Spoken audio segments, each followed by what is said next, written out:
nze mubaka omulonde owa Kalungu East Constituency Kiruluta Yusufu Junior Keretanyi.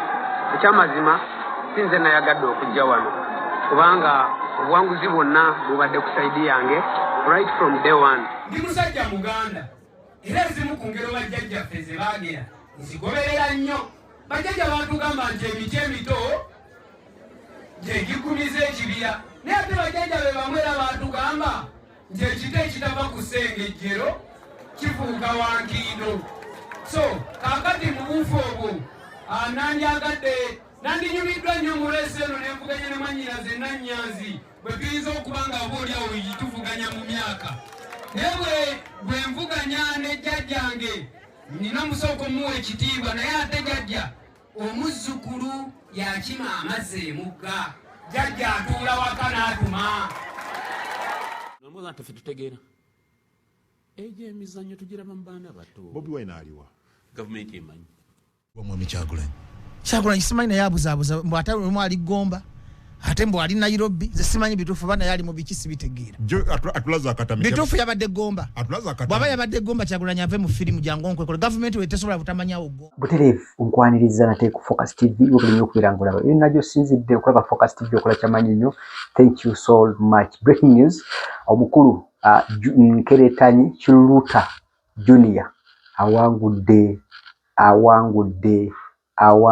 munna NRM omukulu gwe tubanja sente z'enzige.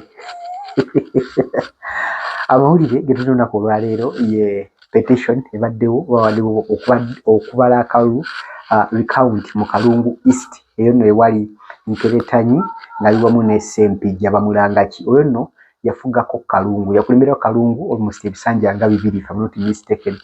Naye era abadde akomyewo asabe ekisanja ekirala omwana yamuliza akalulu. So agamawulire ngalina ku Focus TV leero n'amawulire amalala ge tulinawo nga Bajjo akyabuzaabuzibwa n'engeri Kyagulanyi Ssentamu gy'akolamu ebintu bye amulumiza omutwe n'essaawa zino akyamulojja. So ng'ate n'omukulu honorable ndoza tumite president tumite president Munyagwa president wa Common Man's Party Lusania naye era y'omuntu y'omukuba ku bantu abakyalumu omutwe olwa Bobi Wine engeri gy'akolamu ebintu bye yagamba nti ako kabadi Bobi Wine oli mu kabadi n'ab'ebyokwerinda. Amawulire gonna tugalina mu vidiyo yaffe ey'olunaku leero katuveeko katono nnyo tukomewo. Bulamu alina ennaku ez'ekijjukizo kati nno Focus TV yange bazze okufuula ennaku zo ez'ebyafaayo bakwata vidiyo n'okuba ebifaananyi ku mikolo gamba ng'okwanjula embaga graduations okukyala bano nno tebakoma okwo aba Focus Group yange bakuguka mu kutimba bakola keeki wamu ne juice omuwoomu nga kuno bagattako okukola graphics ne branding ow'ekitongole kampuni oba bizinensi yo era basange ku kitebe kyabwe ekikulu e Kampala ku Jesco Plaza oba basange ku ofisi zaabwe awo ku Focus House Mutuba ne ku ofisi zaabwe empya Kiboga mu Town Council ku 2nd Street okuliraana Smarton Hotel.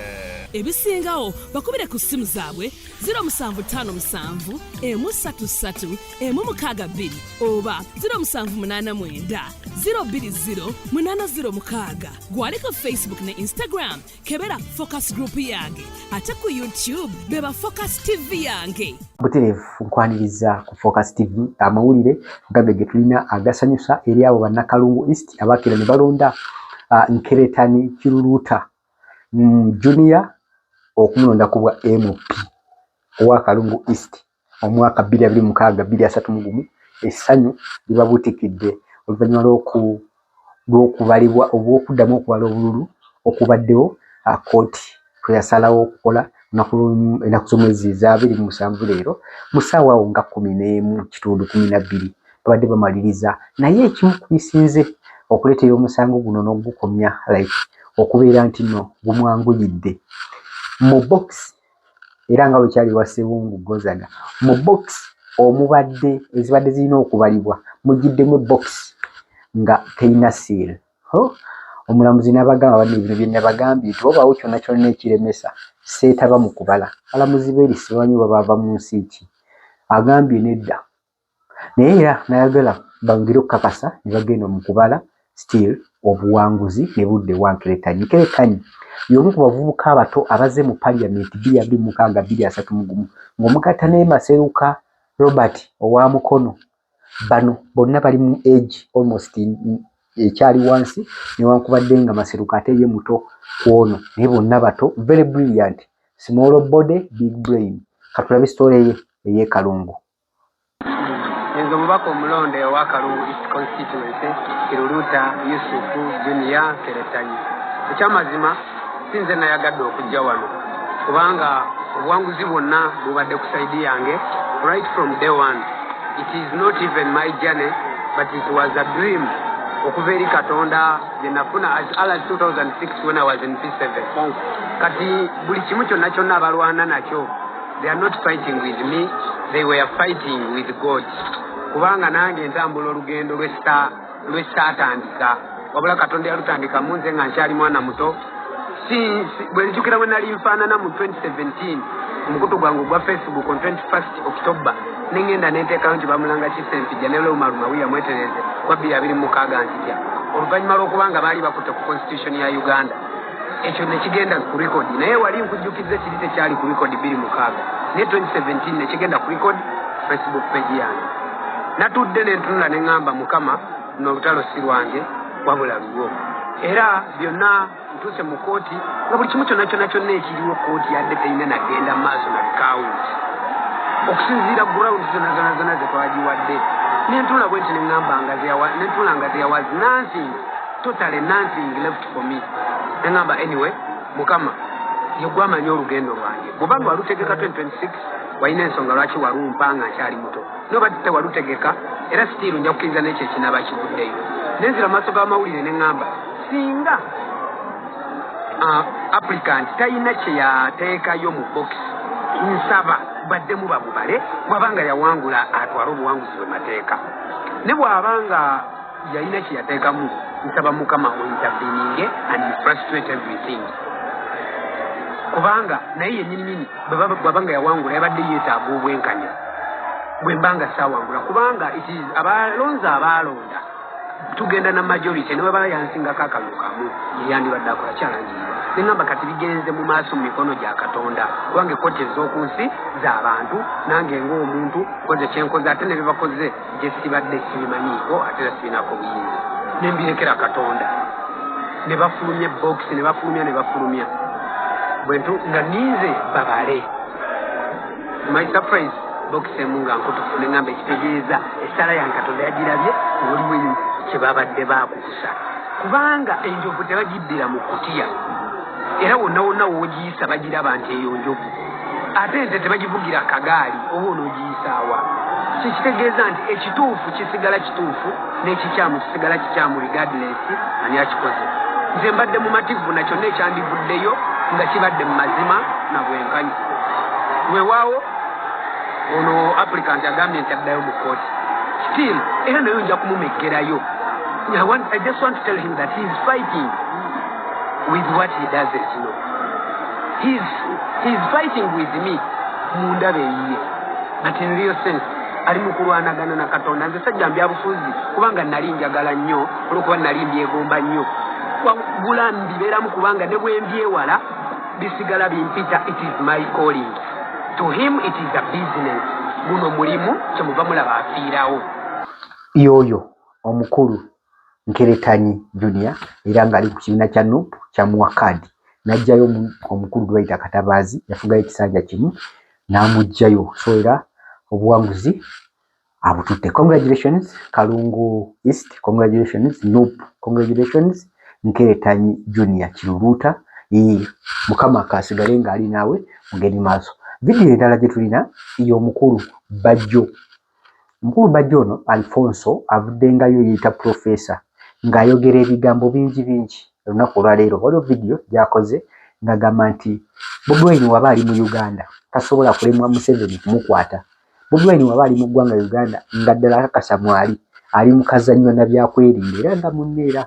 Omukulu gundi bw'agambye owa Common Man's Party nti kizibu nnyo Bwino okubanga akwatibwa like kizibu nnyo okubeera nga takwatibwa ng'ali mu ggwanga lyattu Uganda. Naye nagamba nti kisoboka n'okuba nga vidiyo zino yazikola dda kuba Bobi Wine mugezigezi ayinza oba yazikola dda nga teebereza nti mu kaseera bwe kati kiribeerawo bwe kiti n'aba ng'azita naye nga tali mu ggwanga lyattu Uganda. Ali mu Uganda tali mu Uganda, ali mu East Africa tali mu East Africa, ali luddawa. Katulabe vidiyo.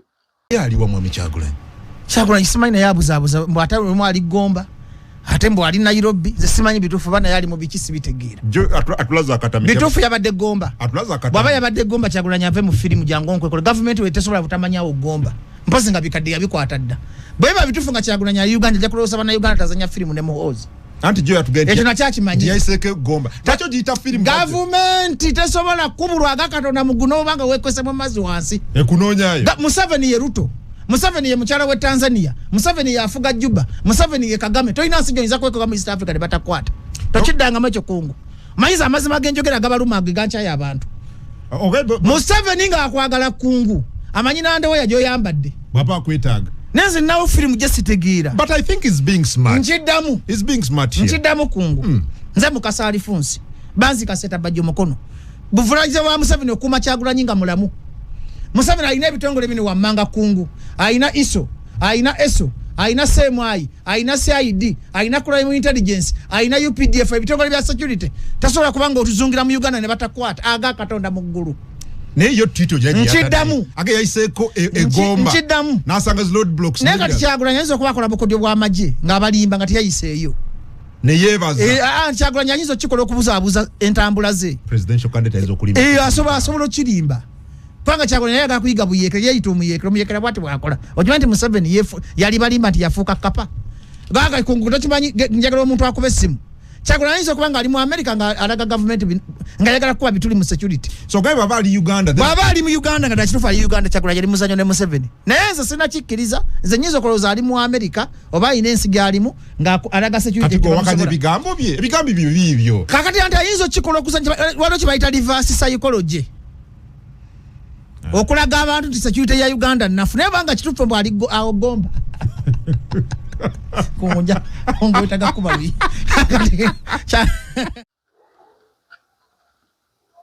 Asonga n'ey'omukulu Munyagwa naye era ky'ekintu kyekimu.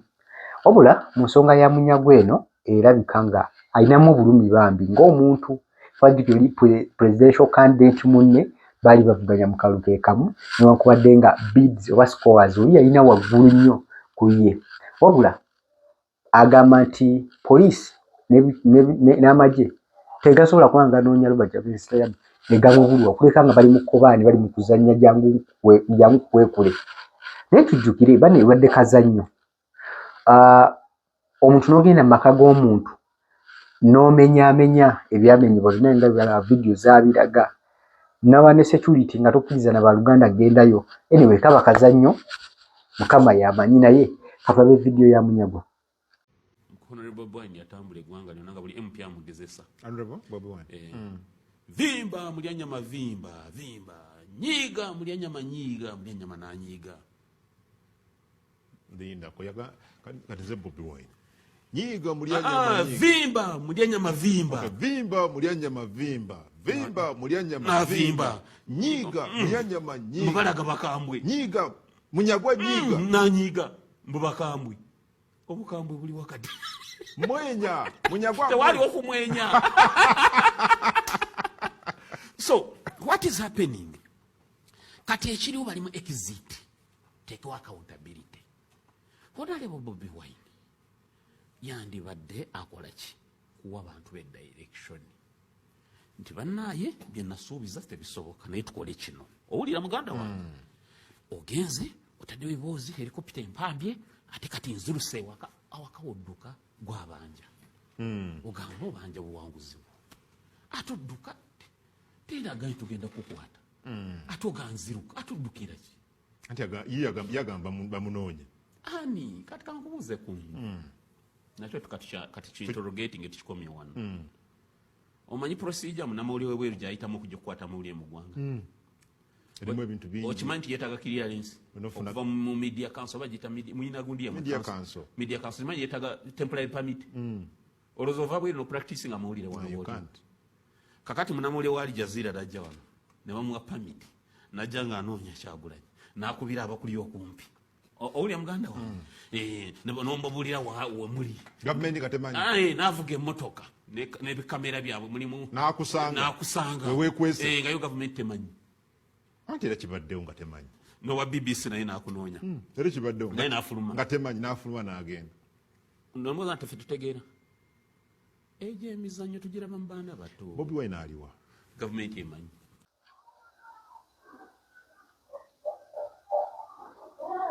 Ze ade Wilberforce Kimuyanja, and of course kwaniriza nnyo. Thank you so much bali nnyo kubalanga laba Focus TV amawulire gano negali tugalina mu bungi nnyo tujja kubanga tuwa updates mukama tusasire mpeera Focus Event Services omulimu mpeera Focus Farms and Chicken Supply enamba ziyita ku screen yako banoonyeeko bakuwe services singa obulungi abo botuwagidde aba Focus TV. Thank you so much for now, mubeere bulungi mwetaba kusubscribinga ku Focus TV yange bingi